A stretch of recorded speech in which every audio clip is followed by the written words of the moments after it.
My name is Linda Botts, and I'm President and CEO of Ashland Management Group. I'm also a proud partner with Morehouse School of Medicine and Meharry Medical College.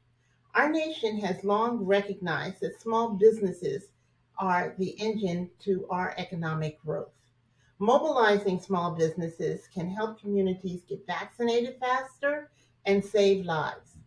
We don't always look to small businesses when disasters strike, but we really should.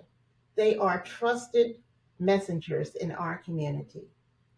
Ashland Management Group, in partnering with Morehouse School of Medicine and Meharry Medical School, has run and trained business owners on how to provide COVID education, encourage vaccinations, and work with public health professionals. We have an army of small businesses in Georgia and Tennessee ready to be mobilized and deployed to help our nation in the fight against COVID 19. Thank you very much for having me here today. Good afternoon.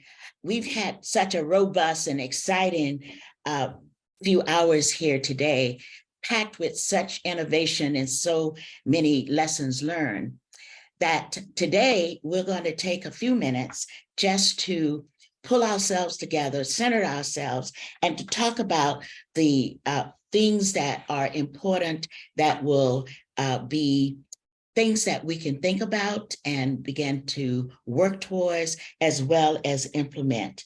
So I would take this opportunity now to introduce you to Dr. Catherine Brown. Dr. Brown will lead us in this discussion. Dr. Brown is the Director of Community of Practice in the National Center for Medical Education, Development, and Research.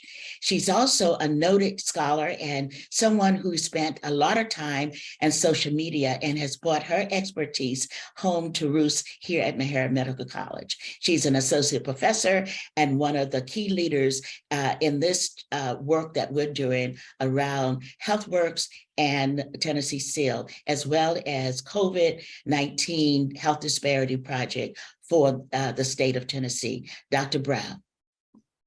Thank you so much, Dr. Matthews Suarez. It's always great when the person you report to likes you. Woo woo!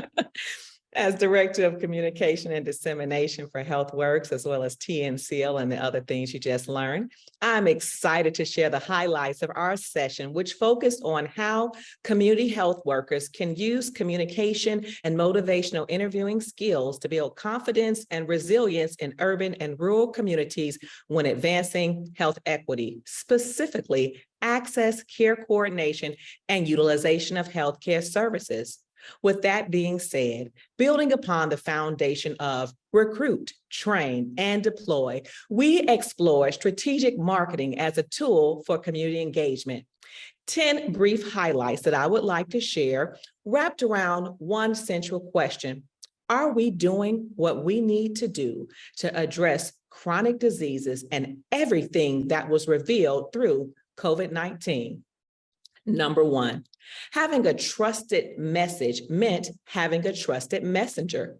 Due to the relationships that Meharry Medical College and Morehouse Medical School had in the community, we engaged community health workers who were also the trusted voices of their communities. Two, the message must be relevant to the community and in terms that they can understand. Three, community awareness can result in systematic change. The more communities know signs, symptoms, and places to go for help, the more likely they are to share and utilize these resources. Next, there is power in vulnerability. Sharing your story can help save lives. Trust the science, follow the data, but make the data clear. Build confidence and trust because, again, trust saves lives. Encourage vaccination, not hesitation. Before health inequities can be systematically dismantled, they must be identified. So we discuss the importance of listening to the voices of the people. Number 8, We always must have and need clear, consistent communication, and remember, consistency matters. Health outreach workers plus innovation allows us to understand the voices of the community, respond to the needs, and stay mission focused. And number 10, podcasts, social media, branding at events for community awareness, and diversifying the strategy, it helps. So with that being said, in closing, to summarize our session today, a reflection of lived experiences, strategic marketing, engagement, and using data for decision-making helped us to understand thousands of people were reached, thousands of lives were saved, and we made an impact. In fact, we made a resounding voice through our community. Our work is a pathway, and this work is not new to us. We must sustain and be ready for the next pandemic. We have an evidence-based roadmap to not only survive, but to thrive. With that being said, we know that health works through HealthWorks. Thank you for the opportunity to be a part of this amazing summit today as a moderator, but most importantly, as director for HealthWorks. And I will turn it back to you, Dr. Matthews Juarez. That is a brief summary of our session. Thank you again, everyone.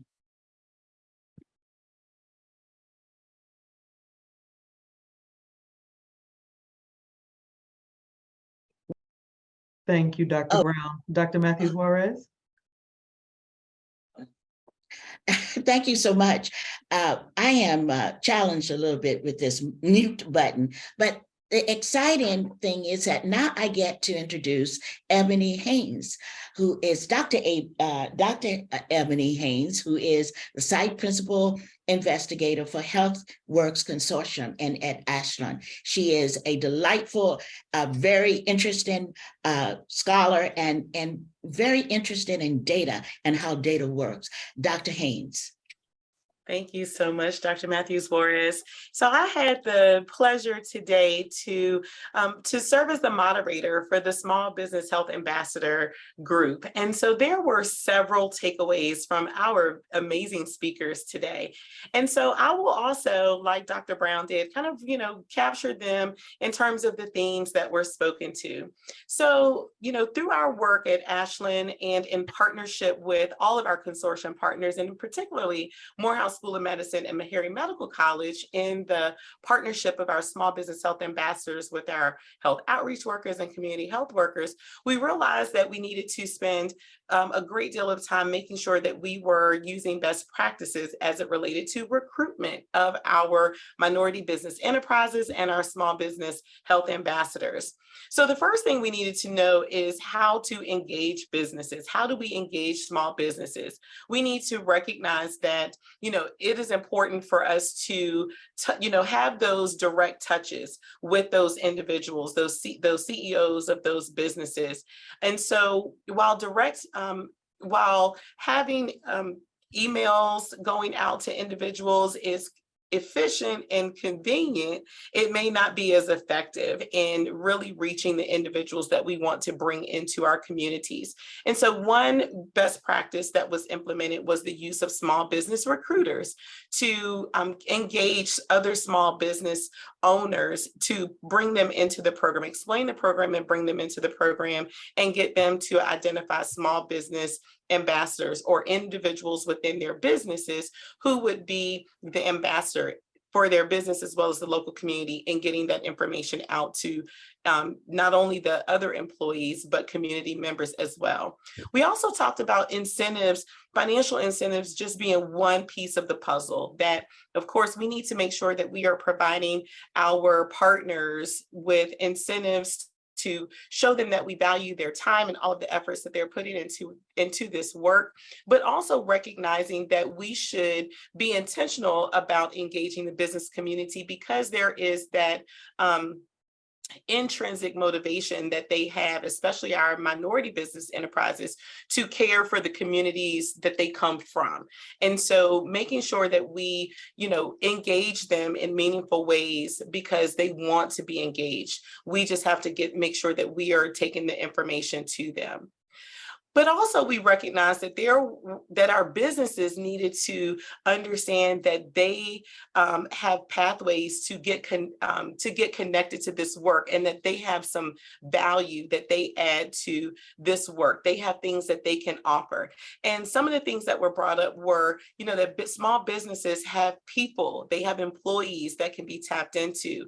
Small business owners know about systems and processes. And so when it comes to deploying people, getting information out, mobilizing communities, they understand how to use those systems and engage processes that will do just that for a public health purpose. So we need to make sure that we're engaging them more around those things. And businesses also have space to execute programming, whether that's in their parking lots or within their warehouses or training facilities, or any place space that they might have within their businesses. Those spaces can be transformed for public health purposes. And so we need to help them recognize that they too have that to offer. When it comes to training, we talked in our session about our training of our small businesses needs to be theory-based. And so we learned that the HealthWorks training model for the ambassadors really built upon a training model from the CDC, and that some of those best practices, some of those lessons learned, some of that evidence-based practice actually was put into place for this program, which was why we were able to get the training program off the ground so quickly. And so we have to make sure that we are using not only those evidence-based training models, but also making sure that with our small businesses that we're creating multiple training environments for them. Live, synchronous training, in addition to asynchronous training, training that they can access on demand when their schedules allow it. And that has been one of the key takeaways in terms of the training model that we should consider for our future public health programs. And most of all, we wrapped up our session with a speaker who really spoke directly to the need for us to make sure that we are using the data that we have available to us throughout our program in order for us to make data-driven decisions. And we can make those decisions much sooner, much earlier, before we get to the end of a very short 9 months, and we can change how we're doing things to better ways if we start using that data early and we use it often as we're going through our program. So those are but a few of the wonderful takeaways that we had in our session, and we look forward to hearing the other takeaways from the other concurrent sessions that were held as well. So thank you for the opportunity for us to share our key lessons learned. Thank you so much, Dr. Haynes. You provide for us the bridge for our next presenter, who is going to tell us about her takeaways from the session that she ran. Dr. Alicia Georges is one of the women that needs very little introduction. She's president and of the National Black Nurses Foundation. She is the immediate past chair of a wonderful nursing program, a department at Lehman. And she is someone who always provides messages that always inspire. Dr. Georges. Thank you, Dr. Matthew Juarez. Our session was really very exciting. And here are some of the takeaways that I've noted. One is that community engagement is a systematic process. It requires a structured approach in working with communities. It is deliberative and it's intentional. It is a strength-based approach to getting things done. Data is used to present the breadth and the depth of the problems or the issues that exist within the communities and that need to be solved. Sound evidence is needed to engage the community in the messages that must be transmitted. It requires ongoing relationships with resources that exist and that can be enhanced in communities. College students have the skills and the capacity to bring the message to communities and to other students. Community engagement and approaches learned in engaging communities can be replicated and used not just in COVID-19, but can be used in many other specific diseases that are deleterious to African American and other communities of color. Community engagement must be sustainable and consistent, and must constantly keep in mind that one must leave the community in a better place than when one entered it, to engage the community and their residents. What I also got from particularly from the students, is how excited they were that they were able, even with the challenges that occurred as they attempted to work in with other students and in communities, that they enjoyed it. They felt that they have learned and they will continue to learn from what they've gotten out of that experience. But also what we've learned from community engagement is that we can always do more. And I want to leave you with this, what I think not only envisions, but embraces some of what I see as what we do and what the students have done in community engagement, and Dr. Sneed and his folks did in the Tampa area. And it's anonymous, but it's called I Will Do More. And this is what we need to be doing in community. I may only be one, but I am one. I cannot do everything, but I can do something. And what I can do, I ought to do. And what I ought to do, by the grace of God, I will do. I will do more than belong. See, in community, we participate. It will do more than be fair. In community engagement, we will be kind. We will do more than dream. In community engagement, we will work. We will do more than teach. In community engagement, we will inspire. We will do more than earn. As we work in community engagement, we will enrich. We will do more than give. In community engagement, we will serve. As we will do more than live. In community engagement, we will grow. We will do more than talk. As we engage communities, we will act. We will be more than good for community engagements. Folks, we will be good for something. That embraces what I think the whole concept of community engagement and what has happened with HealthWorks and what HealthWorks has done in this COVID-19. The message that inspires. Now, thank you so much. We turn this over to Dr. Lozano. Dr. Lozano is one of the principal investigators and project director of this project. She's an associate professor in the Department of Family and Community Medicine. She's also many, many things. And so I will now turn it over to Dr. Lozano for the last word. Thank you, Dr. Matthews Juarez. And more inspiration. Thank you Yes, so thank you much. so much. That's my twin today. That's right. So yes, this has been like such an excellent summit, just very exciting, lots of lessons learned. I mean, thank you to for all of the breakout session reports. I hope you all found the information shared today useful.